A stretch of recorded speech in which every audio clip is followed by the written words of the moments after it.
All right, everybody, welcome back to the #1 television show in the history of the universe. I am Brian Lee Durfee, author of The Forgetting Moon, The Blackest Heart, and The Lonesome Crown. All three books published by Simon & Schuster's Saga Press.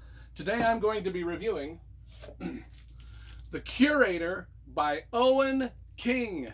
This book has either just come out or it's coming out soon. I don't know which. I'm filming this video, in mid-March of 2023, and I think it's supposed to come out somewhere around mid-March of 2023. I don't know. Anyway, the thing is, this book was sent to me by my publisher, my editor at Simon & Schuster's Saga Press. He sent me this book as an early review copy. In fact, here's the letter that he sent with it, describing why he sent it to me and stuff. I mean, he knows that I run this book review channel. He probably wanted me to read it and give it a review, which I did. Owen King. Who is Owen King? Well, Stephen King's son. You probably, if you're a King fan, maybe you read Sleeping Beauties, which was the collaboration between Stephen King and his son Owen. Well, this is Owen King's, I think this is his first standalone novel that he's written. So let's get to it. Let's talk about the cover first, because I love graphic design and cover illustration. I think this has got a dope cover. Got the silhouette of a cat with a door and a pyramid. It's pretty cool. I like it. I like it a lot. So inside the book is got a lot of cool illustrations and things like that. Each chapter starts with a wonderful illustration, kind of like that.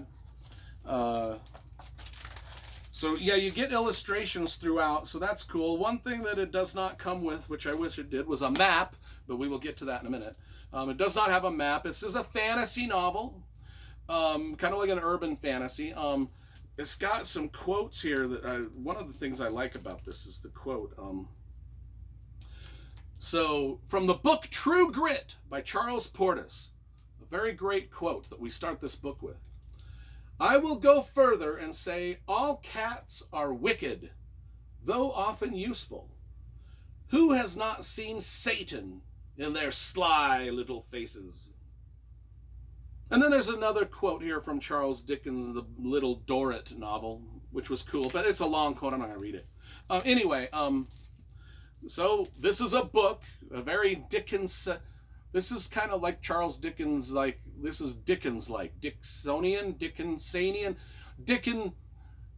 It's very Dickensian. Very Dickensian. Is that the word I'm looking? Dickensian. It's a very Dickensian novel where cats are revered as religious figures. There's a lot about cats in here. Thieves have the most noblest profession of all is to be a thief. Scholars are generally like the revolutionaries of this world. Conjurers, magic users are the most wonderful of all beings. Even if they're criminals, they're still sort of like, yeah, all right. That's kind of the basis of the world we've got. It's ominous yet delightful. It's a tale of secret histories and societies, wondrous magic, and revolutionaries, really. It's set in the city, and the city is simply called the Fairest. The river,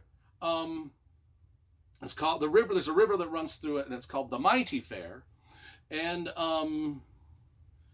the most distinguishing part of the city is this big mountain range that also runs through the middle of the city.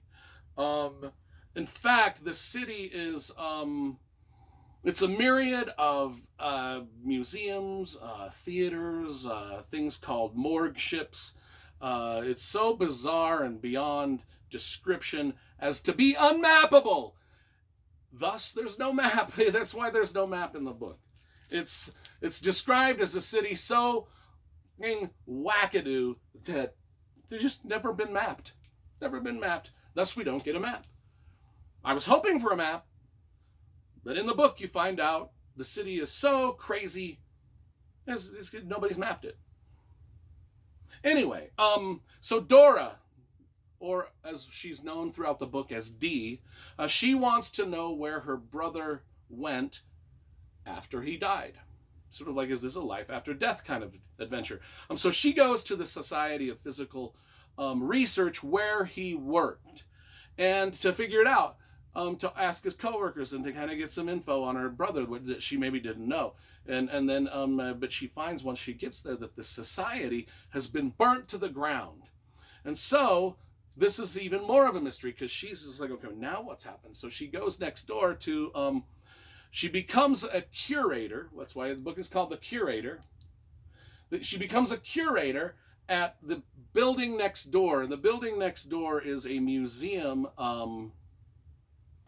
It's the Museum of Wartime. It's called the Wartime Museum. So she becomes a curator there and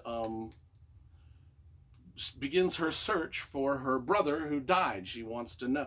And so then we get just a wonderful Dickensian romp through this bizarro city, chasing through secret societies, all the things that I've mentioned before.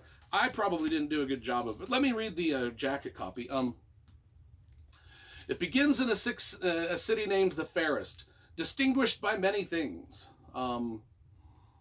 No, I did. I read all. This is pretty much everything that I said in the thing. So anyway, I'm not going to reread that because I just said everything. So what did I think of Owen King's novel here? Very, very, very well written. Very, very atmospheric. The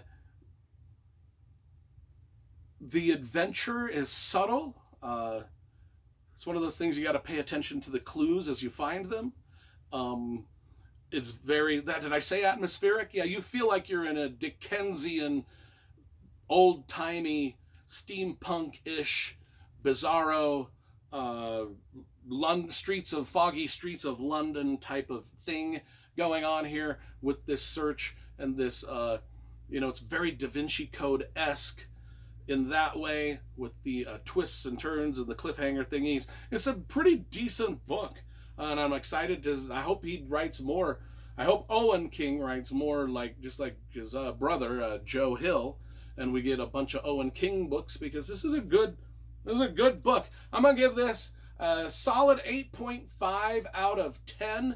I think it could have been a little more fast-paced with a little more action to it. But that's all right, because the Da Vinci Code had no action, and that's one of my top 10 favorite novels of all time. But anyway, this is a great book, The Curator by Owen King, if you want to get something like what I just described in the video.